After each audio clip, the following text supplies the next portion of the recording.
Olá, meu nome é Felipe Martins de Oliveira e você está ouvindo a série Espiritualidade para Todos os Dias.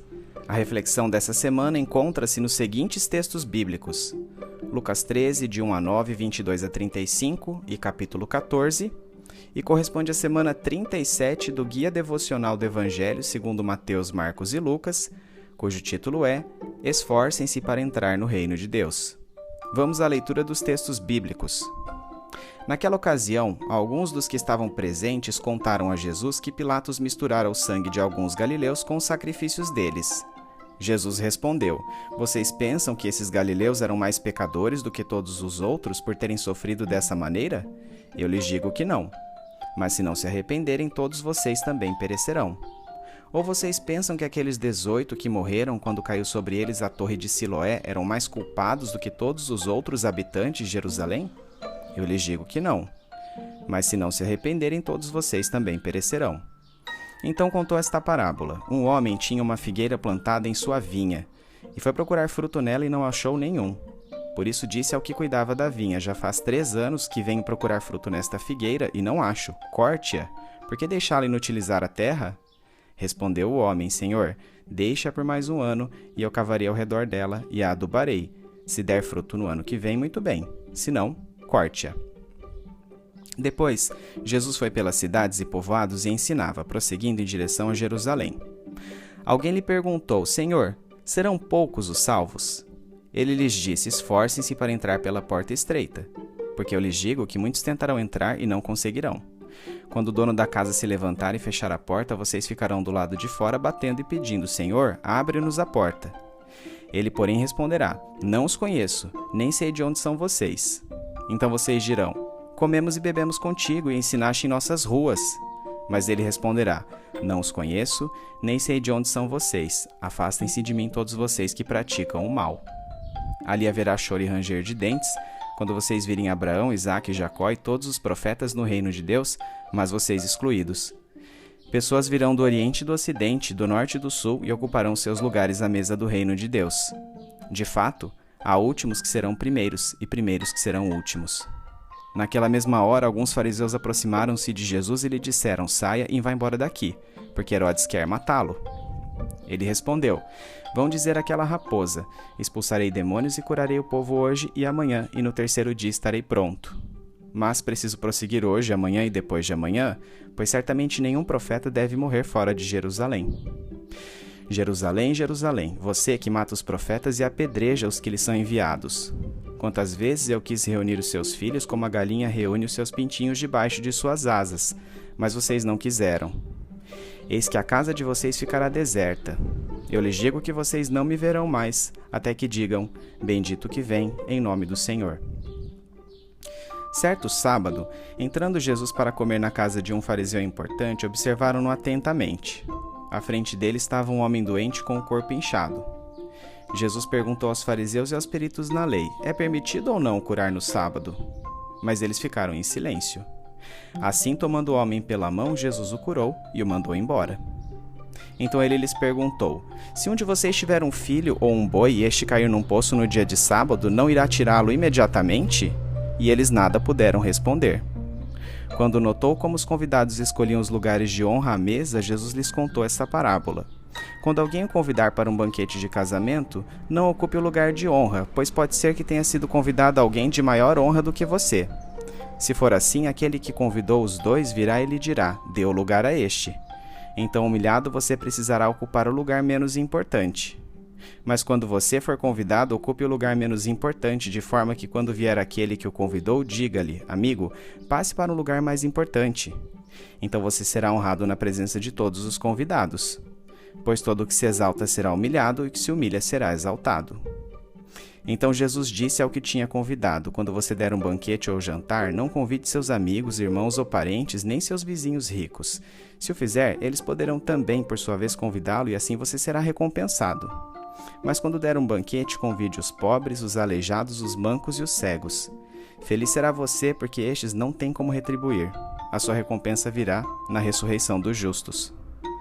Ao ouvir isso, um dos que estavam à mesa com Jesus disse-lhe: Feliz será aquele que comer no banquete do reino de Deus. Jesus respondeu: certo homem estava preparando um grande banquete e convidou muitas pessoas.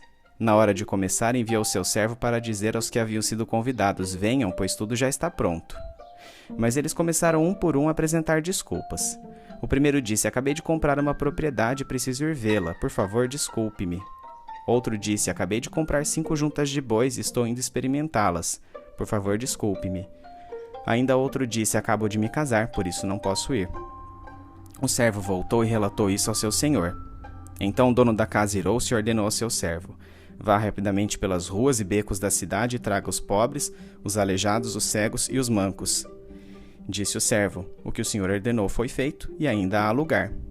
Então o senhor disse ao servo: vá pelos caminhos e valados e obrigue-os a entrar, para que minha casa fique cheia. Eu lhes digo: nenhum daqueles que foram convidados provará do meu banquete. Uma grande multidão ia acompanhando Jesus. Este, voltando-se para ela, disse: se alguém vem a mim e ama seu pai, sua mãe, sua mulher e seus filhos, seus irmãos e irmãs e até sua própria vida, mais do que a mim, não pode ser meu discípulo. E aquele que não carrega sua cruz e não me segue, não pode ser meu discípulo.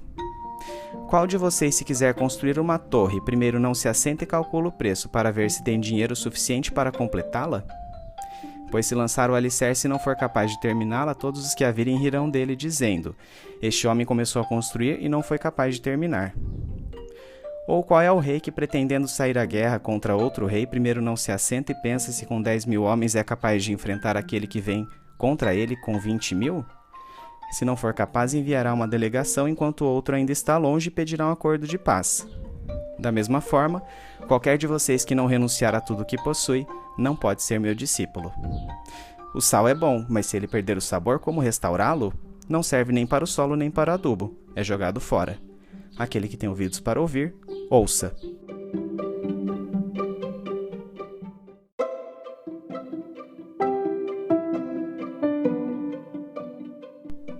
Para frisar a necessidade de arrependimento, em continuidade com o que acabara de dizer acerca do reconhecimento dos sinais espirituais do reino de Deus, Jesus proferiu as palavras de Lucas 13, de 1 a 9, diálogo que deve ter ocorrido próximo ao templo de Jerusalém, se não dentro dele. Tudo começou quando algumas pessoas que o escutavam citaram um evento de violência horrenda no qual Pilatos misturara o sangue de alguns homens da Galileia com o de sacrifícios animais aos deuses romanos. Não há menção direta deste fato em documentos históricos, muito embora saibamos que Pilatos tivesse reputação sanguinária. Jesus contrariou a crença comum entre os judeus de seu tempo de que o sofrimento necessariamente resulta do pecado. Os galileus que haviam sido vítimas da atrocidade de Pilatos não eram mais pecadores do que os que estavam vivos. O sofrimento de uma pessoa jamais deve ser usado como régua para condenarmos sua conduta, pois todos somos igualmente pecadores e precisamos de arrependimento. Para mostrar que os habitantes da Judéia não eram diferentes dos da Galileia, estes reputados com certa inferioridade por aqueles, Jesus citou outro incidente trágico em que uma edificação em Jerusalém desabou sobre 18 pessoas que vieram a falecer. Este monumento, chamado Torre de Siloé, fazia parte das fortificações da cidade, situando-se próximo à importante fonte de águas do mesmo nome. À semelhança da execução dos galileus por Pilatos, o episódio envolvendo esta torre de maneira nenhuma evidencia uma conduta moral inferior daqueles que foram mortos, pois a necessidade de arrependimento é universal. Toda a Judéia e a Galileia, que correspondiam à nação de Israel nos tempos de Jesus, podiam ser comparadas a uma figueira plantada em local privilegiado, numa vinha. Uma figueira num vinhedo dispõe de condições climáticas bastante favoráveis para produzir frutos. Da mesma maneira, Israel contou com o privilégio de um pacto exclusivo com Deus. Apesar disso, a nação falhou em produzir frutos condizentes com o arrependimento. Entretanto, ao contrário do que eventos pontuais como citados em Lucas 13, de 1 a 5 poderiam denotar, Deus estava usando de ampla misericórdia para com os judeus por meio de Jesus, cuja vida e missão podiam ter constituído adubo à nação judaica. Em algum momento entre os relatos de Lucas 11, 1 e 13, 21, Jesus partiu da Judéia e foi para Pérea e arredores. Concluída esta viagem, ele retornou a Jerusalém. Ali estando, um dos ouvintes perguntou-lhe se seriam poucos os salvos. Talvez a pergunta tenha sido motivada pela pequena quantidade de seguidores de Jesus a despeito das inúmeras curas, exorcismos e milagres que ele empreendia. Em resposta, Jesus lançou mão da metáfora da porta estreita, que aparece em contexto diferente em Mateus 7, 13 e 14. Enquanto a versão de Mateus enfaticamente contrapõe as vias da salvação e da perdição, a de Lucas ressalta a urgência da oportunidade. Falando de diferentes maneiras em diversas épocas e convergindo sua atuação na figura de Jesus Cristo, Deus tem mantido aberta à humanidade esta porta estreita que conduz à salvação. Entretanto, o tempo urge, e o convite a caminhar com Deus deve ser prontamente respondido, pois caso contrário será tarde demais. Deus, o dono da casa, virá e fechará a porta, e então todos os apelos externos para que ela novamente se abra serão inúteis. Os rabinos concebiam o Hades, reino dos mortos, como um lugar dividido em duas seções, uma para os benditos e outra para os condenados. Na ala dos benditos, a recompensa era usualmente representada por um banquete com os patriarcas e profetas. Na crença comum de Israel, tal celebração seria destinada exclusivamente aos judeus. Jesus, contudo, afirma que desta refeição participarão pessoas de todas as nações, do Oriente ao Ocidente. Assim, a entrada pela porta estreita que leva ao banquete escatológico estaria condicionada não pela nacionalidade, mas pela fé em Jesus, fazendo com que muitos gentios crentes, os últimos, passassem a ter precedência sobre os judeus, os primeiros. Aqueles que se recusassem a reconhecer Jesus como Messias permaneceriam na ala da condenação, observando o banquete, sem, no entanto, poder usufruir dele, resultando em sofrimento intenso, com choro e ranger de dentes. O discurso de Jesus desagradou aos fariseus. Por isso, eles tentaram assustá-lo para que ele deixasse aquela região, dizendo-lhe que Herodes tentava matá-lo. Jesus lhes respondeu: "Pois digam a este homem desprezível que permanecerei vivo até que se completem as obras que tenho que realizar da parte de Deus. Tenho feito curas e milagres no passado e no presente, e continuarei fazendo essas mesmas obras no futuro, até que chegue o momento de entregar-me à morte em Jerusalém, local tradicional de execução dos profetas do Senhor." Parafraseio Lucas 13, 32 e 33. Continuo parafraseando Lucas 13, 34 e 35. Ó Jerusalém, eu lamento sobre você, que assassina todos os enviados de Deus ao invés de obedecer-lhes, o que certamente resultaria em paz para você, a mesma paz dos filhotes que descansam sob as asas de uma ave mãe. Mas como você se recusa a obedecer-me, eu me afastarei de você até minha segunda vinda. Quando voltarei novamente à terra, aí então como rei, precedido do seguinte anúncio: bendito que vem em nome do Senhor.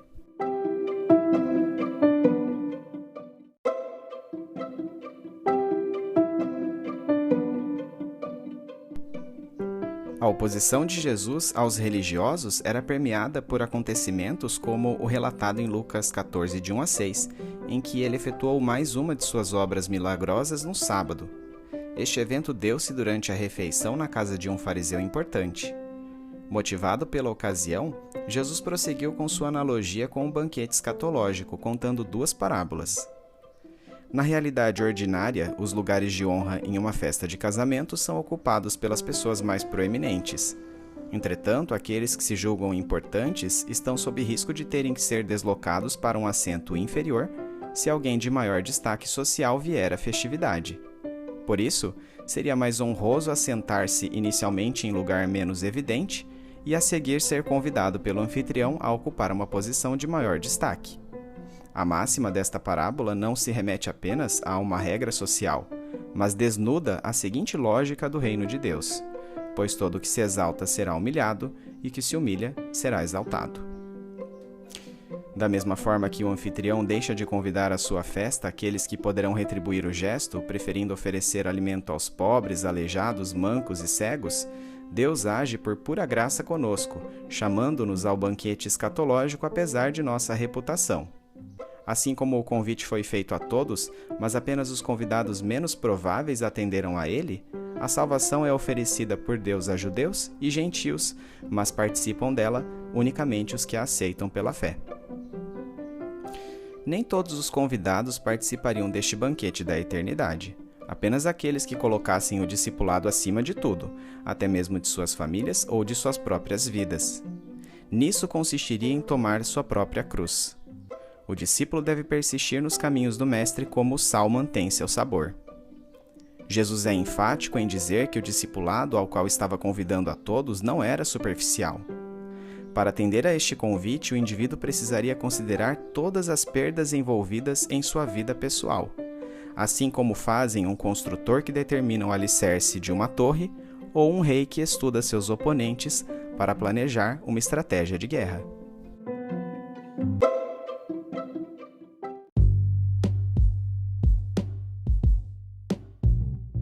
Aplicação prática. Muito embora Jesus tenha sido rejeitado pela nação judaica, sua vinda à terra tornou esta figueira chamada Israel produtiva novamente, com ampla disseminação do Evangelho a todas as nações por meio de seus discípulos. Deus reverteu a incredulidade dos judeus a favor da salvação dos gentios, que o apóstolo Paulo chama de riqueza para o mundo. Assim, todos, judeus e gentios, são convidados a participar do banquete escatológico que ele tem a nos oferecer por meio de Cristo. Mas a lógica deste desfrute mostra-se invertida na prática. São marginais, humildes e rejeitados que reconhecem a necessidade de um Salvador e são admitidos a esta mesa eterna, e não os religiosos ávidos por mérito, reconhecimento e honra própria. O caminho para a vida eterna é estreito porque é a única maneira. Muitas outras pessoas tentarão encontrar uma rota alternativa para Deus, seja através de regulamentos exteriores das diferentes religiões, seja por mérito próprio. Outros ainda seguirão por uma via alheia a tudo que remeta ao sagrado. Todos estes caminhos são a porta larga que leva à perdição. Em contraposição, os discípulos de Cristo seguem-no como ovelhas que ouvem o bom pastor, percorrendo o caminho estreito da vida eterna. Muito embora a salvação ocorra exclusivamente pela fé e não por obras, precisamos diligentemente nos esforçar para desenvolvermos essa salvação. Para melhor compreendermos esta questão, é preciso desmembrar as metáforas da porta e do caminho, conforme apresentadas por Mateus 7, 13 e 14. A porta é, obviamente, Jesus, e a salvação que ele graciosamente nos oferece mediante a fé. Mas não podemos entrar pela porta e ficar ali parados. Há um caminho a ser percorrido, e este caminho é nossa santificação ou desenvolvimento da salvação. Isso quer dizer que a consciência da graça que custou a vida de nosso Jesus deveria infundir em nós um senso de constante luta contra as obras da carne. Assim, apesar de não sermos salvos por nossas obras, elas são termômetro de que realmente compreendemos a graça de Deus, que nos é dada não para confortavelmente dela usufruirmos, mas a fim de que sejamos a imagem de Cristo. Dessa forma, aquele que se entregou à salvação que Cristo, a porta estreita, pode oferecer, deve necessariamente render-se ao seu senhorio, simbolizado pelo caminho estreito, pois salvação e senhorio são indissociáveis. É nisso que consiste a tomada da cruz e a renúncia constante do discipulado. Em suas verdadeiras profecias para a alma em busca de Deus, Tozer enfatiza esse conceito. É completamente duvidoso pensar que qualquer homem possa ser salvo por ter vindo a Cristo para obter auxílio, mas sem intenção de obedecer-lhe. A salvação de Cristo sempre está relacionada a seu senhorio. Cristo tem de ser Senhor. De contrário, não será Salvador.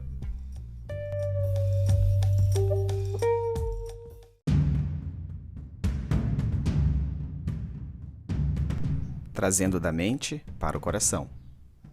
Senhor, que glorioso imaginar as bodas do Cordeiro, com numerosas pessoas de todas as nações ali reunidas para eternamente usufruírem de sua presença. Sou grato ao Senhor pela graça manifestada através de Jesus, que pela fé conduz-me a este banquete. Se por um lado são poucos os que passam pela porta e pelo caminho estreitos, a vinda de Jesus permite que esta via tenha sido aberta. Não haveria qualquer porta ou caminho sem ele. Estaríamos todos perdidos e alheios ao Senhor. Querido Deus, sou pequeno demais para entender seus motivos e meios de agir. Entretanto, agradeço porque, por meio da rejeição do povo judeu, o Messias pôde ser estendido a mim, brasileiro do século XXI.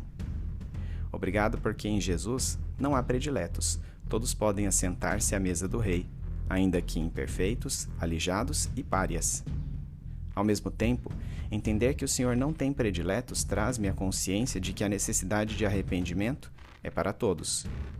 Opere em mim, Senhor, uma completa mudança de vida, de maneira que eu produza frutos compatíveis com este arrependimento, que não remetem às obras da carne, mas do Espírito. Que este processo de santificação torne-me mais e mais parecido com Jesus. Que este desenvolvimento de minha salvação resulte em real compromisso com o Senhor, colocando acima de minha própria vida. Que ao estimar os danos pessoais do discipulado, eu haja como os exemplos fornecidos por Jesus do construtor da torre e do rei que vai à batalha, e conclua que tais perdas são incomparavelmente ínfimas diante da realidade do banquete escatológico que aguarda aqueles que persistem no caminho da fé. Conceda-me, Senhor, a humildade de quem compreendeu que era um marginalizado, que foi convidado a partilhar desta maravilhosa festa, por pura graça e iniciativa do Senhor, o grande anfitrião.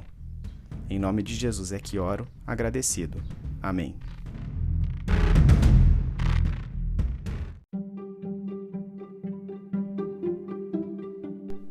Medite mais sobre este texto ao longo da semana.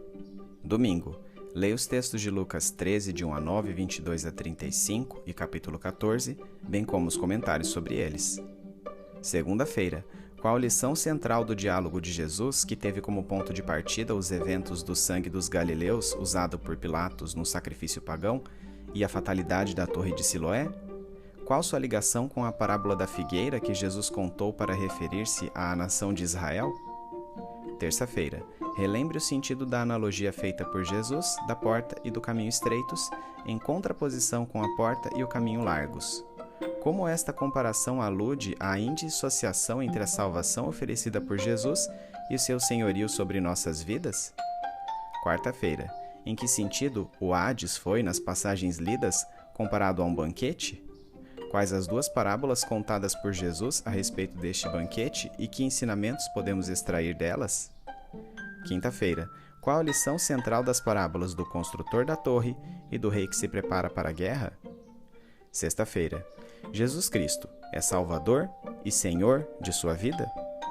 Sábado, quais as implicações práticas dos textos de Lucas 13, de 1 a 9, 22 a 35 e capítulo 14 para a sua vida?